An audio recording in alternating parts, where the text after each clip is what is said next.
की डॉक्टर माशेलकर यांनी शिक्षणासाठी खूप खडतर संघर्ष केला. त्यांची आई माशेल हे गाव सोडून मुंबईत स्थायिक झाली आणि उदरनिर्वाहासाठी मिळेल ते काम करू लागली.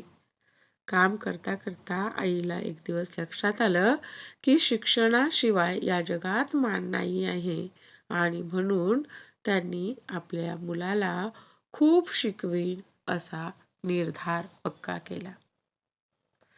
तिनं प्रत्यक्षात केलंही तसंच. माशेलकरांच्या आईने जो निर्धार केला होता की मी माझ्या मुलाला खूप शिकवीन कारण शिक्षणाशिवाय या जगात मान नाही, तसाच तिने प्रत्यक्षात केलं देखील. माझ्यासाठी तिने घेतलेले कष्ट मी कोणत्या शब्दांतून सांगू? कोरे, पाठ कोरे, लिहून उरलेले कागद ती एकत्र जमवायची. बघा, कोरे, पाठ कोरे म्हणजे एका बाजूने कोरे असलेले आणि दुसऱ्या बाजूने लिहिलेले पाठ कोरे. लिहून उरलेले कागद ती एकत्र जमवायची. अर्ध लिहून झालंय आणि उरलेला अर्धा कागद रिकामाच आहे, त्याच्यावर काही लिहिलेलं नाही, अशी कागदे ती जमा करायची आणि त्याच्या वह्या करून द्यायची.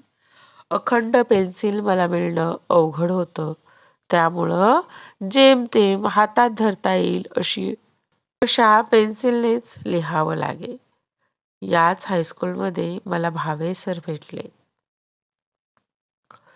बघा, युनियन हायस्कूलमध्ये जेव्हा माशेलकरांचा प्रवेश झाला तेव्हा त्याच हायस्कूलमध्ये त्यांना भावे सर भेटले. ते आम्हाला भौतिकशास्त्र शिकवत.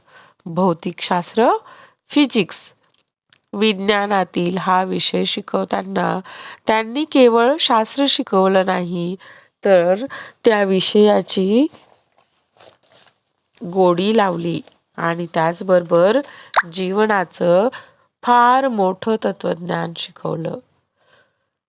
तत्वज्ञान, प्रिन्सिपल. एके दिवशी शाळेत त्यांनी एक प्रयोग करून दाखवला.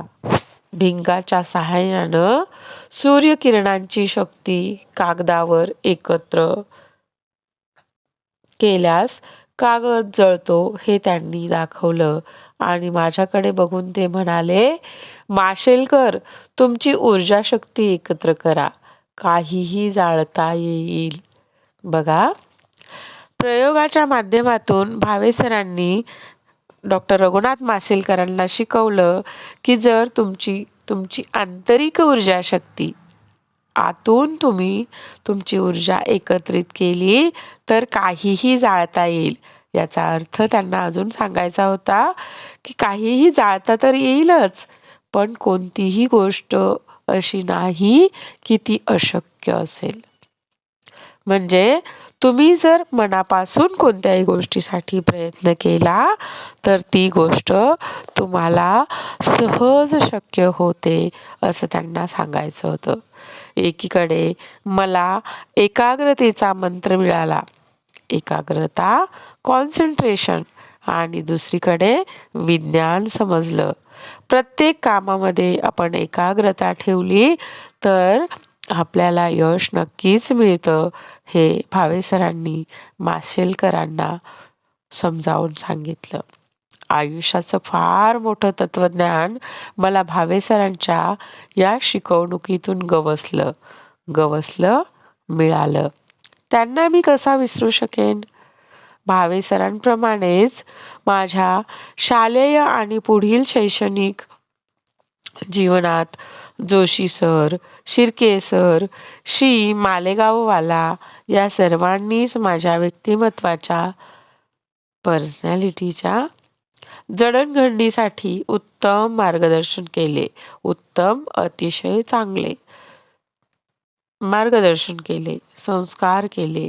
आयुष्याच्या उभारणीसाठी मला याच शाळेने आणि याच शिक्षकांनी भरपूर शिदोरी दिली. शिदोरी देणे, अन्नाचे गाठोडे. आता या ठिकाणी शिदोरी म्हणजे अन्नाचे गाठोडे, पण या पाठाच्या अनुषंगाने जर आपण या शब्दाचा अर्थ घ्यायचा झाला तर तो अर्थ होईल अनुभवाचे गाठोडे. त्यांनी खूप सारे अनुभव डॉक्टर रघुनाथ माशेलकरांना मिळवून दिले. संघर्षासाठी आत्मविश्वास मिळवून दिला. संघर्ष लढा देण्यासाठी आत्मविश्वास, सेल्फ कॉन्फिडन्स मिळवून दिला. जगण्याचे भान दिले, जगण्याची जाणीव करून दिली.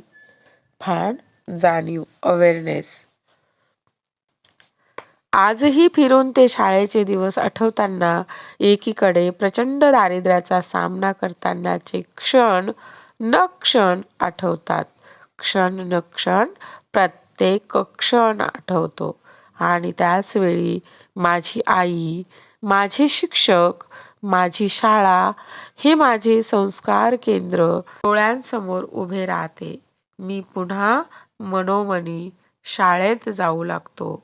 पुन्हा मला शाळेची आठवण आली की पुन्हा ते शाळेचे काही क्षण मी मनोमनी जगून घेतो.